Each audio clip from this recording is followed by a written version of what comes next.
their manager called Gene. I Uh-huh. don't remember the guy's name at all, so I know nothing about it. This would be like, when was that? When did that come out? 82, 1980? I think. 82. But I did that picture in probably about 1970, 71.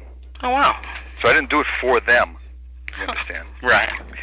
The picture was in an art book that Ballantine Books did on my brother and myself called The Art of the Brothers Hildebrandt, Right.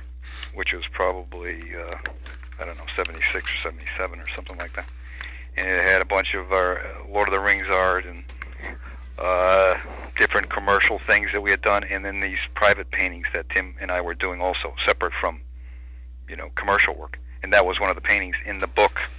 So they saw the painting in that art book and called and asked if they could use it on their Mob Rules cover. Wow. So at first I didn't want to do it, like, not, believe me, I just had this kind of like feeling. I remember Jean reminded me of this. Anyway, I didn't remember this, but she reminded me. I remembered it then. That I didn't want to do it at first because the painting had this significance to me from what it came out of in my personal experience. And I thought, like, well, maybe, I don't know how that, what does that mean in relationship to a cover for, Black Sabbath. But yeah, hey, look at it. There's pictures in a book. I mean, it's like hanging in my house. Who's going to use it for anything again? You see, it's like that. It gets pragmatic. And I said, yeah, okay, fine. Anyway, but the painting itself came out of. I used to work for the Catholic Church. Uh-huh. All right. Right. This would be in the 60s. I made films, documentary. I came from Detroit, Michigan, to work with Bishop Fulton J. Sheen. I'm sure you don't remember him. Actually, that's before my time. He had a TV show. He was a Catholic bishop that was on national television in the 1950s. Uh-huh. Okay. Now he had his TV show called Life Is Worth Living. And Tim and I was a Catholic in those days. I'm not anymore. I was raised a Catholic. He loved the artwork. And he also found out that we were into filmmaking. So he hired us. This would be like in 62 or 63, somewhere in there. Anyway, this has got nothing to do with Sheen, this painting, because he was a fantastic guy. Personally, I mean, I loved the man. He was very open-minded, broad-minded, what should I say, humanitarian, concerned about, social issues. Right. And he sent us to make films in South America about the poverty. He said, go to South America and shoot poverty. And we came back and we started making these films for him, kind of like, sort of like just raising the consciousness of Americans to what the hell the third world looked like, in a sense. You know what I'm saying? Right. This would be like in the early, mid-'60s, late '60s. Well, anyway, Sheen, like I say again, was a great guy to work for. I was going through all the changes of the '60s that were happening. I was, I was more conservative, Catholic, and then when I went to South America, it sort of flipped me over, and then I get into the whole '60s thing, Right. the whole, whatever you want to call it, cultural, social revolution. Right. And Bishop Sheen was on a TV show. I think it was a Johnny Carson show. The Vietnam War was, again, probably before your time, but this country was like torn apart, polarized by that war. Right. It wasn't like now, you know what I'm saying? Like we're all behind what's going on in, Afghanistan. Right. But the Vietnam War was just ripping the country apart. And Bishop Sheen was on Johnny Carson's show, and he sort of like just offhand, he said, all right, it's time to get out of this war. Let's stop this. Enough is enough. It's serving no purpose, and too many people are getting killed. And it wasn't so much that he was like anti-war. He wasn't like necessarily a pacifist or anything like that. But that caused a big, huge stink, a huge furor in the Catholic institution, No doubt.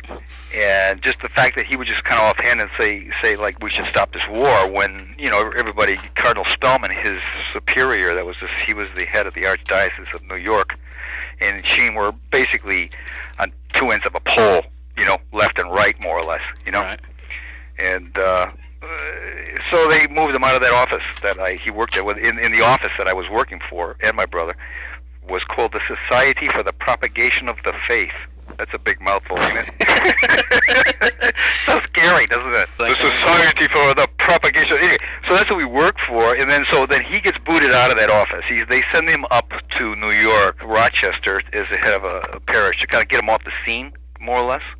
But well, he's there, and within the first year, he hands over an inner city parish to the people, without going through all the channels. You know what I'm saying? Right. That's the kind of guy he was.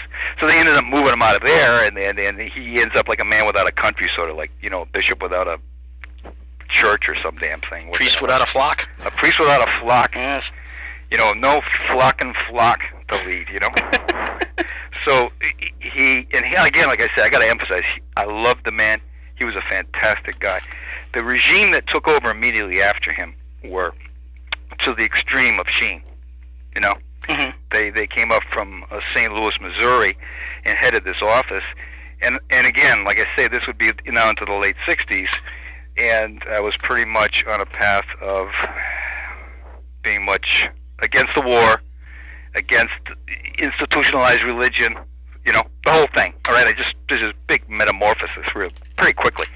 So this very arch-conservative regime takes over, and Tim and I are in the middle of making a film that we had started under Fulton Sheen, and it was like a film called We Are One, which was Sheen wanted aimed at American teenagers, and what we did was we just went around and shot American kids and rock, right? It was all rock music, and it was all like kind of stream of consciousness and fast cuts to ending with Procol Harum's Whiter Shade of Pale, with this big procession down the street, and after Martin Luther King got assassinated, and everybody unified and came together to show solidarity, and all this mixture of flashes and peace signs and starving people. And well, anyway, so we were cutting this movie together, and this new regime took over, and they wanted to see it, and we were like, we kept putting them off. We knew they would freak out once they saw it.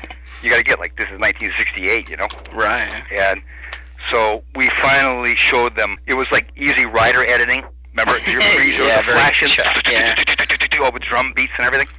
Yeah, because we had just seen Easy Rider, so we said, "Oh, whoa!" So we just started like taking all the techniques like that and applying it to this film. And they freaked out. They were going to fire us then, but then some of the women in the promotion department who were from Sheen's regime kind of like took a stand and said, "Look, why don't you just kind of like show this to American teenagers? Let's get an audience together and we'll show it to them." And they said, "Okay." When they saw the film big on the screen, they didn't see when they were looking at a little moviola screen was like, you know, napalm kids in Vietnam, you know, Vietnamese napalm kids, and right. and they suddenly spotted that stuff on the big screen, these guys, and they went nuts. And they started. The movie ended up as the way we edited it, but they, like, out of this experience, they just, our lives were like pretty, what can I say, pretty stressful with these guys. That Black Sabbath Mob Rules painting came out of that experience. It was a dream that I had, dealing with these, I should say, individuals and circumstances of that particular time. And so I remember having this dream. I woke up with this thing, and I did a real fast little sketch of it. And I didn't really, you know how it is with a dream, you know, what the hell, the images, I see, when I remember a dream, it's a real clear image for me, you know. I can just see it, so I can draw it down. And then I kind of sketched it real fast, a little sketch of that. And didn't think about it too much.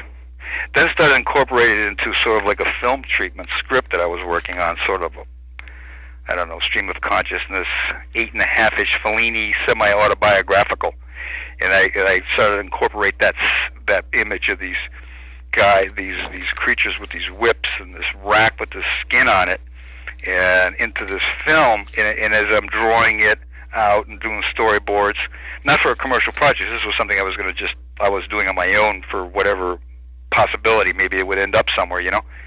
It starts to get clear to me what the hell the image is.